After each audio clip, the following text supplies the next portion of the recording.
क्रिस्तम मेरे प्यारे भाई और बहनों, आप सभी को जय यीशु। आज हम देखेंगे कि विश्वासी लोग बीमारियों से छुटकारा कैसे पाएंगे। देखिए, मैं क्यों ऐसा बोल रहा हूँ, क्योंकि बहुत सारे ऐसे विश्वासी आपको देखने के लिए मिलेंगे, आपके साथ मुलाकात होगा, आपको कहीं ना कहीं पर तो देखने के लिए मिलेंगे कि बहुत बरसों से बीमार हैं। यह आपके परिवार में हो सकते हैं, आपके रिश्तेदार में हो सकते हैं, आपके पड़ोसी गांव में हो सकते हैं, या आपके कलीसिया में हो सकते हैं। ऐसे व्यक्ति मिलेंगे जो बहुत बरसों से बीमार हैं और न जाने वो चंगाई पाने के लिए दर दर भटक रहे। बोले तो ये सभा में जा रहा है, वो सभा में जा रहा है, और कहीं चंगाई सभा में जा रहा है। बहुत सारे लोग उनके सर पे हाथ रखकर प्रार्थना भी कर रहे हैं, और वो खुद उपास करते हुए प्रार्थना कर रहा है, लेकिन परमेश्वर उसे कोई जवाब नहीं दे रहा है। तो मेरे प्रियो, आज इसी के विषय में हम थोड़ा देर परमेश्वर के वचन से मनन चिंतन करेंगे कि विश्वासी चंगाई कैसे पा सकते हैं, अपने बीमारियों से कैसे हम छुटकारा पा सकते हैं। इसके विषय में हम थोड़ा देर मनन चिंतन करें। देखो, सबसे पहले बात क्या है कि कुछ कुछ बातों को समझना बहुत जरूरी रहता है।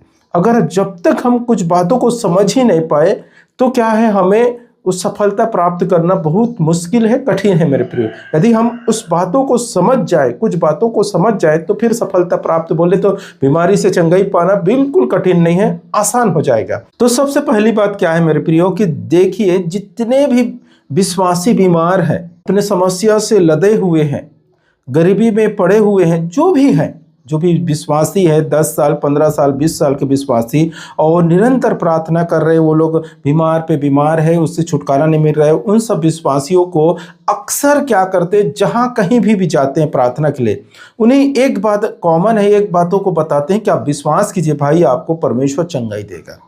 देखिए, विश्वास नहीं करना, ये बातों को मैं नहीं बोलता, विश्वास तो करना ही है। लेकिन मेरे प्रियो, जब हम पहली क्लास में रहते हैं तो हम क्या करते हैं, जब हम आंगनबाड़ी पहले क्लास में हम जाते हैं पढ़ने के लिए, तो हमें पेंसिल दिया जाता है ना, सिस पेन बोलते हैं जिसे, पेंसिल सिस पेन, जो काट रबर रहता है, उसे मिटा भी, गलत लिख दिए तो मिटा सकते हैं ऐसा है। फिर बाद में हम 10वीं 5वीं जैसे आगे बढ़ जाते हैं तो हमें, हमारे हाथों में क्या आ जाता है, पेन आ जाता है। बोले तो क्यों आ जाता है, अब पेंसिल को क्यों हटा दिया जाता है, क्योंकि अब आप परफेक्ट हो चुके हो, इसलिए आप पेन में लिखने योग्य हो चुके हैं। तो उसी प्रकार मेरे प्रियो, जब हम पहली बार प्रभु यीशु मसीह के पास आते हैं तो हमारे अपराध पाप कुछ भी हो, जब हम स्वीकार करते हैं प्रभु यीशु मसीह मेरा मुक्तिदाता है, प्रभु यीशु मसीह को मैं ग्रहण कर रहा हूं, तो उसी क्षण क्या करता है, परमेश्वर हमें चंगाई दे देता है। किसके द्वारा चंगाई मिलता है? विश्वास के द्वारा, और कुछ करना नहीं पड़ता, सिर्फ विश्वास करेंगे और चंगाई पाएंगे। आप सोचिए, जब आप पहली बार आए थे तो इसी प्रकार से आपके साथ परमेश्वर आशीष दिए थे, इसी के अनुसार परमेश्वर आपको ब्लेसिंग दिए थे, आपके दुख दर्द को दूर किए थे। लेकिन जैसे हम पुराना हो जाते हैं मेरे प्रियो, तो विश्वास काम नहीं करता। विश्वास के साथ साथ क्या हो जाता है, जैसे मैं बताया, जब आंगनबाड़ी पहले क्लास में जाते हैं तो पेंसिल मिलता है, फिर बाद में बढ़ने के बाद हमारे हाथ में पेन आ जाते हैं। उसी प्रकार मेरे प्रियो, जब हम विश्वास से बढ़ जाते हैं, बपतिस्मा ले चुके हैं, प्रभु भोज हो चुके हैं, ये सब हो चुके हैं, हम परमेश्वर के वचनों में पढ़ रहे हैं, तब बीमारी आ गया, तब समस्या आ गया, तो सिर्फ विश्वास से नहीं जाएगा। कैसे जाएगा? उसके लिए हमें अपने आप को जांचना बहुत जरूरी है। अपने आप को जांचना और परखना जरूरी है कि मैंने गलती कहाँ पे की है। गलती करने से, कहने का अर्थ है, जब पाप करेंगे, परमेश्वर के वचन को हम तोड़ेंगे, तब ये दुख दर्द या बीमारी आते हैं। आप देखिए ना, आदम और हेवा के जीवन में देखिए, जब तक उसने परमेश्वर के वचन में चलते गए तो बहुत अच्छा था, परमेश्वर के संगति में थे, परमेश्वर उनसे बातचीत करने आते थे, मिलने आते थे, और कोई उसके जीवन में दुख तकलीफ समस्या कुछ भी नहीं थे। जैसे उसने शैतान के बहकावों में आ गए और उस फल को खा लिए, जिस फल को परमेश्वर ने खाने के लिए मना किए थे, कहने का अर्थ है मेरे प्रियो कि उन लोगों ने पाप किए। पाप कैसे किए? परमेश्वर के वचन को तोड़ दिए, परमेश्वर के वचन के विरोध किए, और उसके जीवन में दुख तकलीफ समस्या आना चालू हो गए। तो उसी प्रकार मेरे प्रियो, जब हम पहली बार आते हैं और परमेश्वर के यीशु मसीह पे विश्वास करते हैं, तो प्रभु यीशु मसीह के आशीष के द्वारा संपूर्ण बीमारी, रोग रई, जो भी समस्या, वो दूर हो जाते हैं। कहने का मतलब है पाप नष्ट हो जाते हैं। अब उसके बाद जब हम पाप करते हैं तो उसी बातों को हमें जांचना है, और उसके कारण से हमारे जीवन में दुख और तकलीफ आना चालू हो गया, तो उसी बातों को हमें जांचना बहुत जरूरी है कि मैंने कौन सा अपराध कर लिया। अब जैसे हम विश्वास के बातें कैसा है मेरे प्रियो, नए लोगों के जब जैसे ही हम नया आए वहीं तक काम करेगा, और आगे विश्वास के द्वारा हम चंगाई नहीं पा सकते। हमें चंगाई पाना है जब हम पुराने हो चुके हैं, 10 साल 15 साल 20 साल के विश्वासी हैं, तो हमें सिर्फ विश्वास से ही चंगाई नहीं मिलेगा। हमें क्या करना पड़ेगा, अपने आप को जांचना है, मैं गलती कहाँ पर करता हूँ।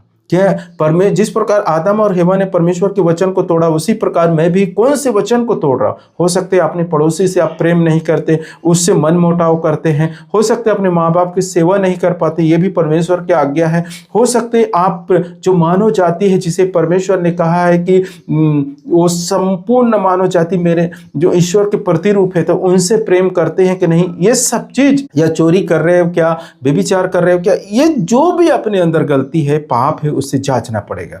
और जांच कर जब हम पश्चाताप करेंगे उस पर कि परमेश्वर मैंने ये गलती कर दिया, परमेश्वर आपके लहू से एक बार फिर से धोकर शुद्ध कर दिए, परमेश्वर मुझे चंगाई दीजिए। और जब हम पश्चाताप करेंगे, उसको जांच कर हम परफेक्ट जांच लेंगे कि यहाँ मेरा गलती हो रहा है, और उसमें हम जब पश्चाताप करेंगे और दृढ़ निश्चय करेंगे कि ईश्वर मैं आज के बाद ये पाप नहीं करूंगा, तो परमेश्वर की ब्लेसिंग, परमेश्वर की आशीष उसी समय हमारे ऊपर उतर आएगा, और क्षण मात्रा में, उसको समय नहीं लगेगा फिर चंगाई पाने में, तुरंत चंगाई हो जाएगा मेरे प्रियो। तो मेरे प्रियो, चंगाई पाने के लिए एक ही बात जरूरी है कि अपने आप को जांचना बहुत जरूरी है। विश्वास के द्वारा हम चंगाई नहीं पा सकते, विश्वास तो जरूरी है, लेकिन साथ ही साथ अपने आप को जांचना है कि मेरे गलती, मेरा पाप कहाँ पे है, मैंने पाप कहाँ पे कर रहा हूँ। अगर उसको आप जांच लिया, आपको उसको परख लिया, और उस पर आपने घुटने टेक कर यीशु मसीह के सम्मुख पश्चाताप कर रहे हैं, तो परमेश्वर के आशीष आने के लिए कोई रुकावट नहीं है। परमेश्वर की ब्लेसिंग आने के लिए आपके जीवन में, आपके परिवार में, आपके रिश्तेदारों में, आपके घर में, कहीं पर भी बोलो जहां पर आपकी गड़बड़ी है, वहां सुधार होना चालू हो जाएगा। उसी क्षण सिर्फ आप क्या करना है, अपने आप को जांचना है और पश्चाताप करना है। तो मेरे प्रियो, सिर्फ विश्वास से हम चंगाई नहीं पा सकते, हमें विश्वास के साथ साथ क्या चाहिए, अपने आप को जांचना है, अपने पापों को कबूल करना है, स्वीकार करना है, और उसके बाद परमेश्वर के आशीष हमारे जीवन में बहना चालू हो जाएगा। तो मेरे प्रियो, आज आप जान गए होंगे इस वीडियो के माध्यम से कि हम बीमारी से कैसे छुटकारा पा सकते हैं, बीमारी से हम कैसे दूर हो सकते हैं। तो अपने आप को जांचिए, आप कहाँ पर गलती करते हैं। जिस प्रकार आदम और हेवा ने परमेश्वर के वचन को तोड़ा और पाप किया, उसी प्रकार हम भी कई बार वचन को तोड़ते हैं, वचन को भूल जाते हैं, वचन को अनदेखा कर देते हैं, और इसके कारण से बहुत सारे पाप कर बैठते हैं, और ये पापों के कारण हमारे अंदर बीमारी, दुख, तकलीफ आते हैं, और इसके कारण से हम दबे हुए हैं। 15 साल 20 साल से हम बीमारी हैं, प्रार्थना कर रहे हैं, लेकिन छुटकारा नहीं पा रहे हैं। कब छुटकारा पाएंगे? जब हम लोग, एक बार फिर से कहता हूं कि हम लोग जब पश्चाताप करेंगे, उसे जांचेंगे गलती कहां पर है, तब परमेश्वर के आशीष, परमेश्वर की ब्लेसिंग हमारे ऊपर आएगा, और इस बीमारी से, इस समस्या से हम छुटकारा पाएंगे। तो परमेश्वर पिता आप सबों को भरपूर मात्रा में आशीष दे। आप सभी को जय यीशु।